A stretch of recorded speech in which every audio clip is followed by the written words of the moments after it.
As if today cannot get any more stressful, I've decided to do a pickup video. Hey everybody, Alex here, and welcome to an all-American pickup video. I don't know why I call them that, to be completely honest, but it's kind of fitting. Considering I mostly pick up imports, but hey, what can you do? So, why am I even putting the lid on this? We're going to be drinking it throughout this video. We got a lot of stuff to go through. But the irony of the whole situation is it's... Honestly, I'm not saying, there's no such thing as bad pickups. The fact that one has expendable income to enjoy a hobby and everything is a privilege. It's something we should be excited to even have as an option in our lives.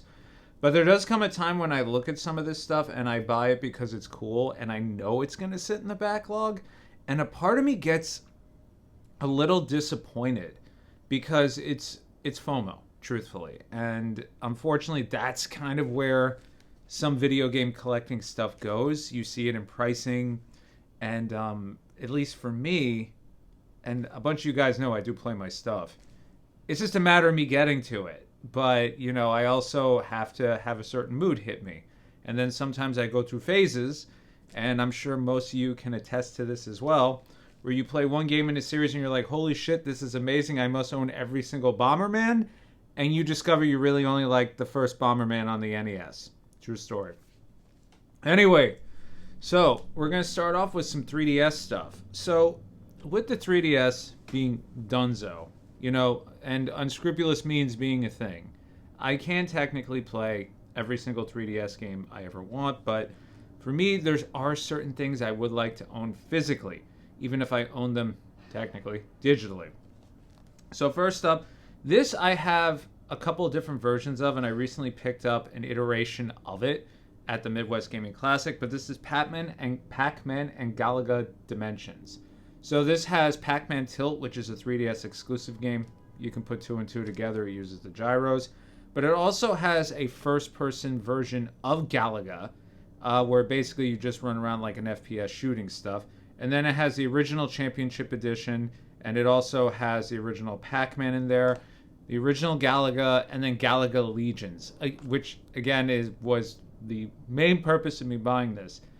The 3D in this is actually really, really freaking good. And this game, for whatever reason, at one point got a reprint through VGP, I think, because it was dumb rare.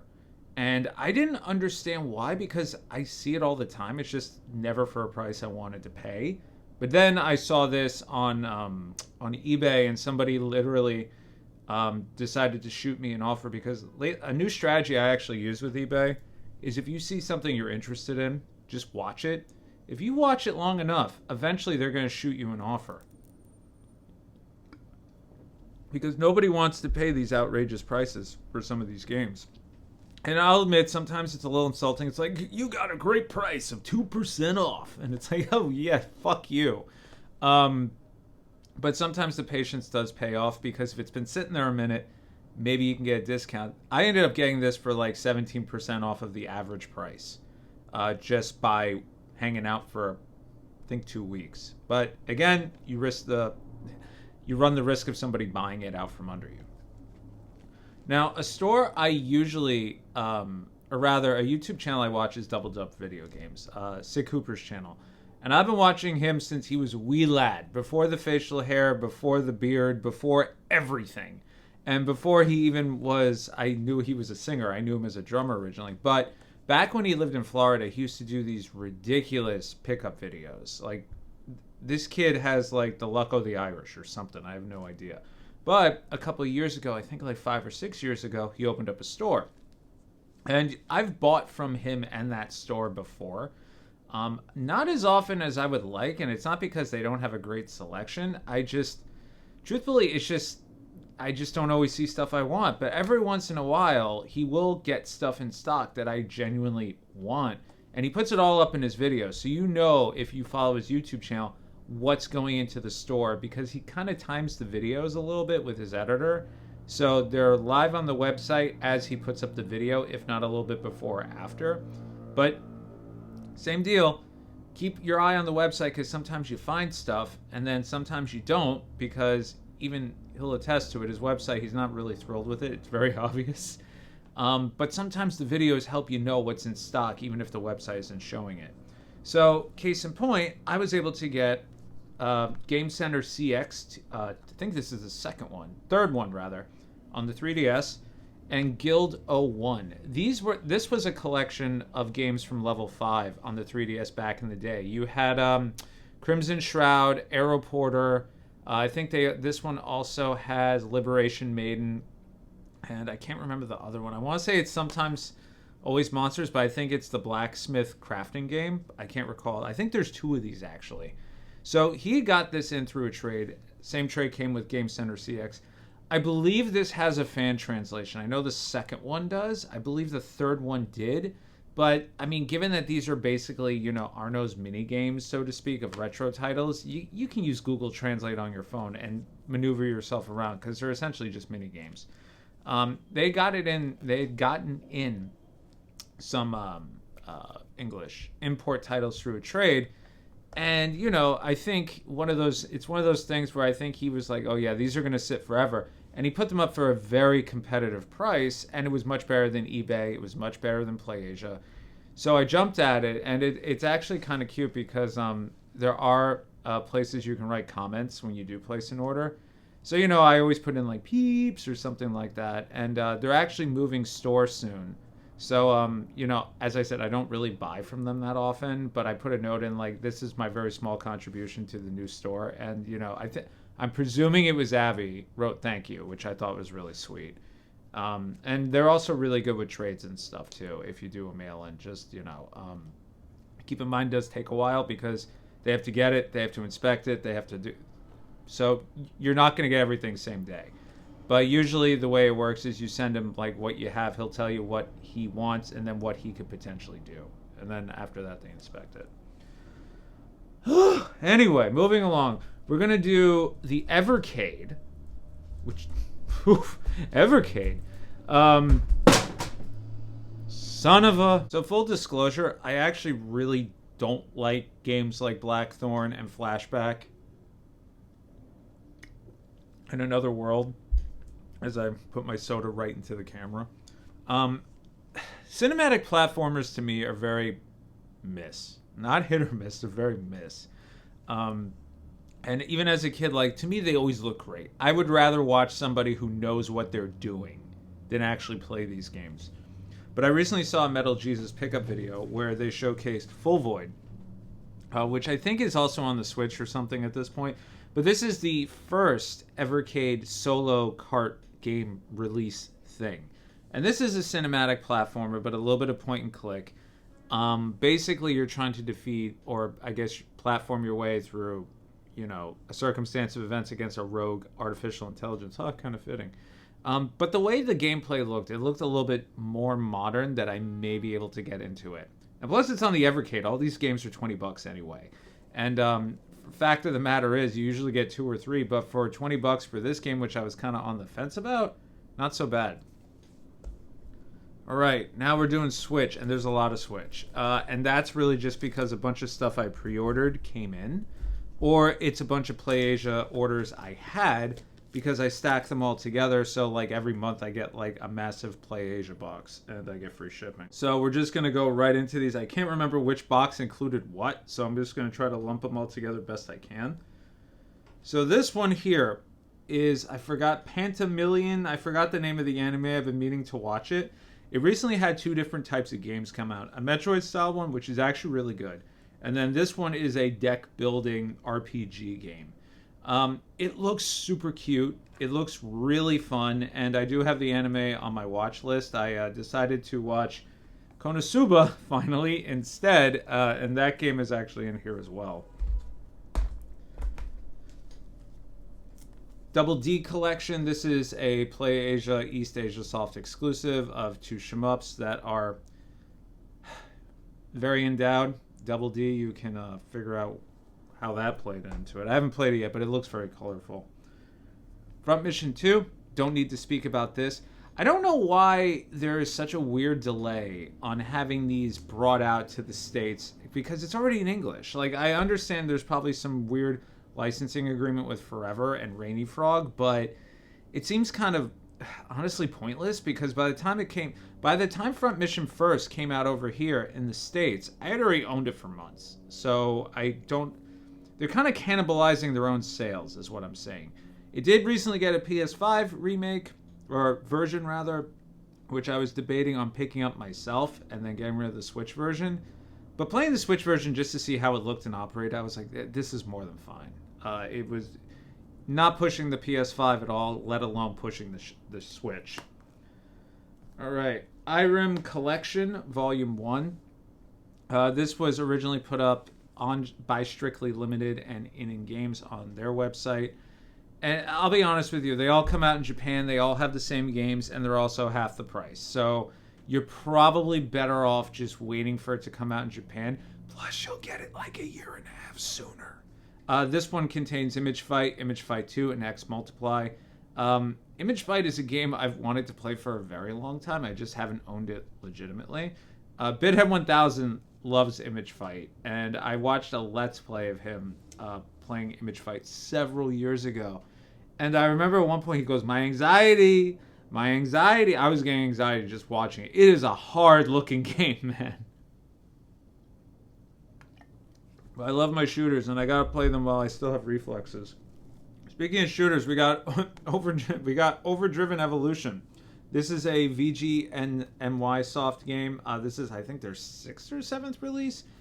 I find it funny how that store, years and years and years ago, when I first got into the Xbox 360, as you guys know, if you watch the video, shout out to myself, I really discovered all these different shmups that were region-free. I actually went there, and that's where I picked up Mushihime-sama, Espagaluda 2. I want to say I got my Pink Sweets back then at the store, which I would not buy now because it's ridiculously priced. I'm hoping East Asia Soft eventually puts it on the Switch because they would make a mint. That's the one cave game I'm actually missing, and it kind of bugs me. But regardless, that store is really, and it was one of the guys working there, he was the one who really was like an evangelist for shmups, and he was like, no dude, if you like this one, you gotta play Bullet Soul. If you like this one, you gotta try Eschatos. He played up all of them, and I find it so ironic that most of their limited releases are shmups. I have no doubt he is the one leading the charge on that one. I think he's one of the owners, actually. All right, East Asia. We're going through this. I think I covered all the... Nope, here's a couple more. Now, bear with me on these. I got 2 VNs. We have an Otome game, says itself, and then this one, Lunaria, which I understand is incredibly good, but I can't remember what the synopsis was of it. But I have been in the mood to play or read a visual novel as of late because I've been, at least as of this recording, playing a lot of longer games that tend to drone on a bit, and I feel like I need something that I can kind of just like chill out to.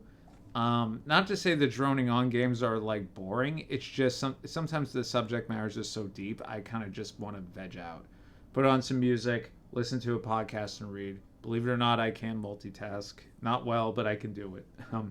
But I don't know what it is. With Otome games, you know, the basically romance visual novels. I like them. My wife says those are my trashy romance novels because you always end up romancing men. But at least for an Otome, Yuri, I believe, Yuri is different, obviously. But I like the writing. I think for the most part, they're localized pretty well, even if it's a import exclusive.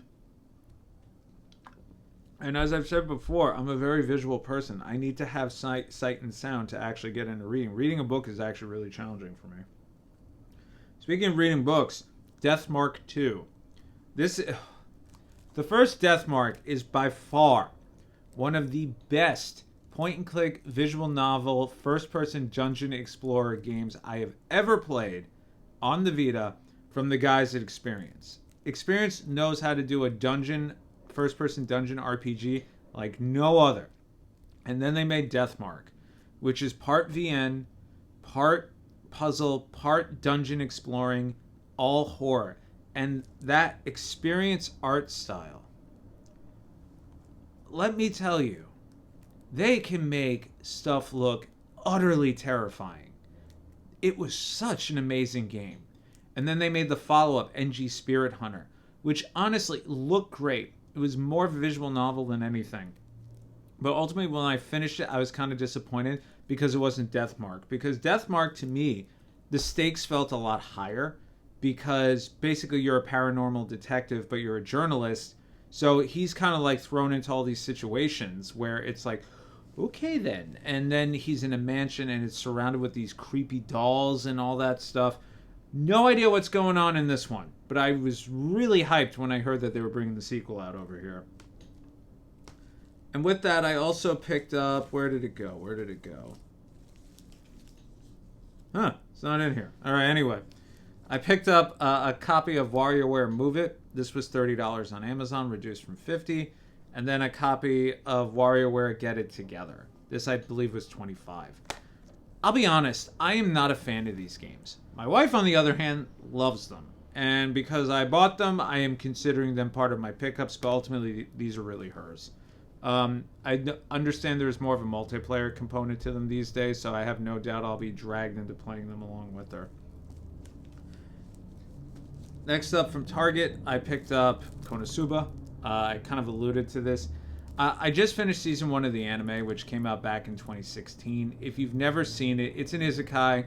Whisked off to another world, a kid gets hit by a bus, or a truck rather, and he ends up being reincarnated in this fantastical world which is designed around an MMO. He thinks it's going to be really cool, and it's not. It's basically filled with idiots. And his party, Aqua, Mirror, and then Shadow, or Darkness rather, are basically the 3 female protagonists. He's there in the back. That's Kazuma. Essentially, they're all, the blonde girl is supposed to be a paladin. She's a masochist. Aqua's the goddess who reincarnated him. She's being punished, being sent with him. And Merumi, I think is how you pronounce her name, is a sorcerer who can only cast one spell, Explosion, and every time she casts it, she passes out.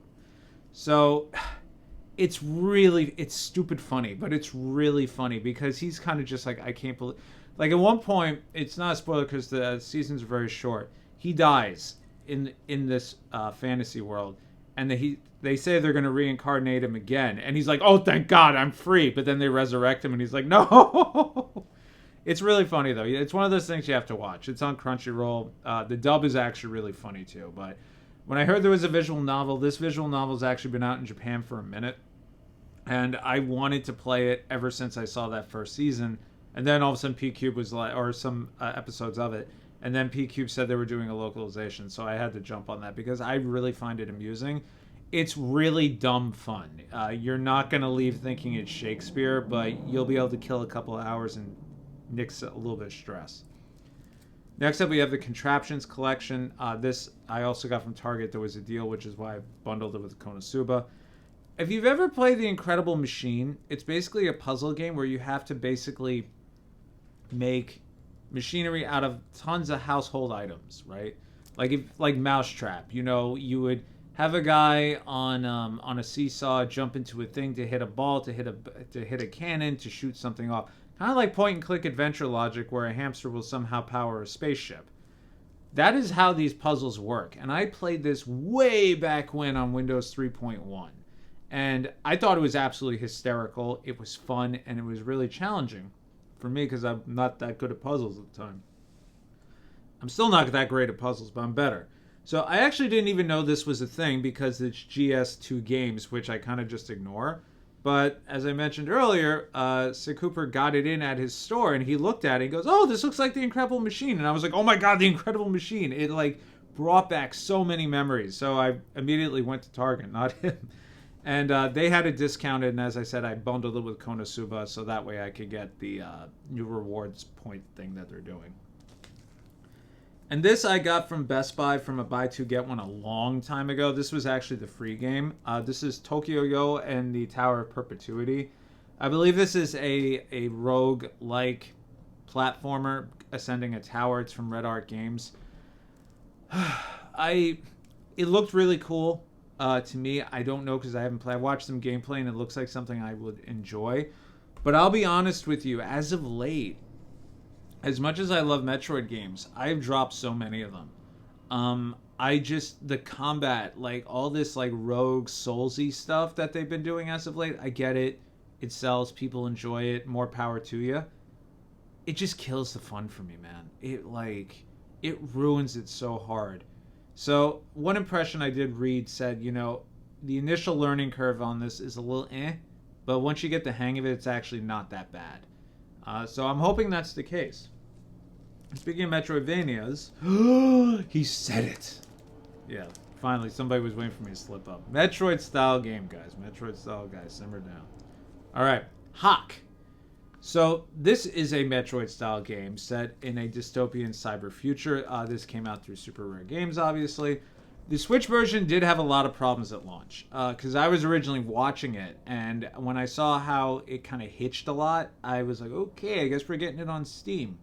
But they've really gone about patching it a lot, and I believe it was Switch Up recently did a all patched up video. It's a series they do where they actually review games or revisit games that had performance challenges but have since been patched several times to see if there's any difference, if they've improved, if they've gotten worse, or it's the same.